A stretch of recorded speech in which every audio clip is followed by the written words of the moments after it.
A day in my life as a Disney princess nga burikat diri sa Hong Kong. Char!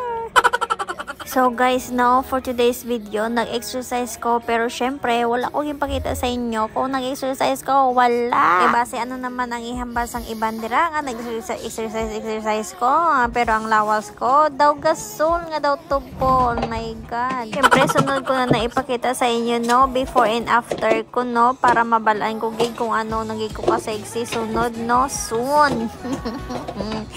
Puro na lang kuson pero pila na ko katuig nag-exercise wala gyapon makita ang kaseksihan. By the way, I'm sexy in all my way. Charis lang. Pero guys, syempre after exercise ko, syempre ipakita ko sa inyo kung paano ko maglimpyo sang amon nga CR. Pero bago ko mag-exercise kag maglimpyo, syempre gwapa ko dira, di ba? Nakita niyo naman nga medyo blooming ako nga guya. Kay syempre halin ko sina sa lagawan na murikat si Inday nyo. Charis.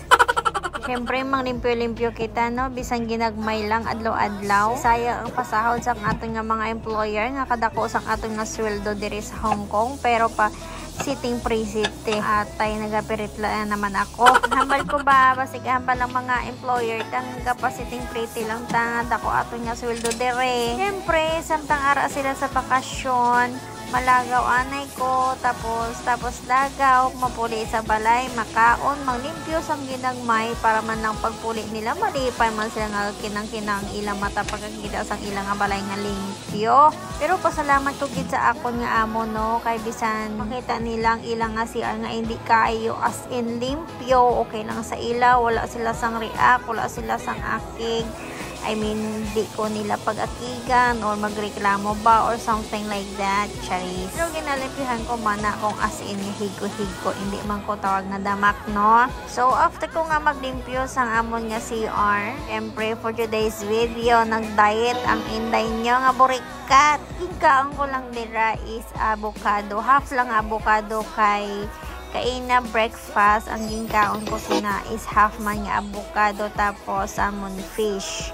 Wala ko napakita kay syempre natamad minsan mag-vlog-vlog na papisan-pisan ng maniday ako nga pag video. Pero shout out gali sa mga chismosa dira sa amon no. Ari na kaluoy si Inday ang alang-alang nga pagmanggarano ni Inday. While I'm eating the avocado and scrolling my Facebook, my god, may nakita ako na hindi ko dapat makikita. Balaan nyo kung sino ang nakita ko.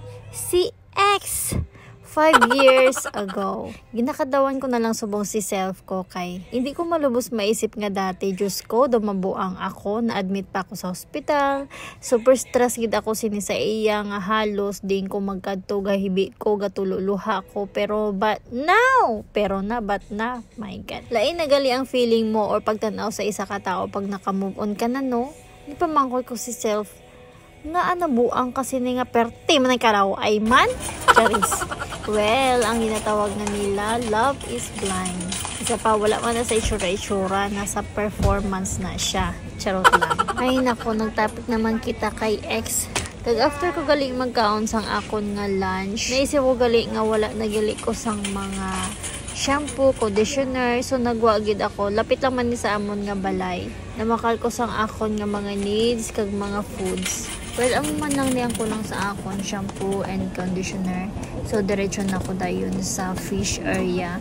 So nagapangitagid ako sang gusto ko kag ini ang nakita ko paborito gid na siya ever, salmon head. Since bawal tayo sa karne-karne subong tayo Tagalog.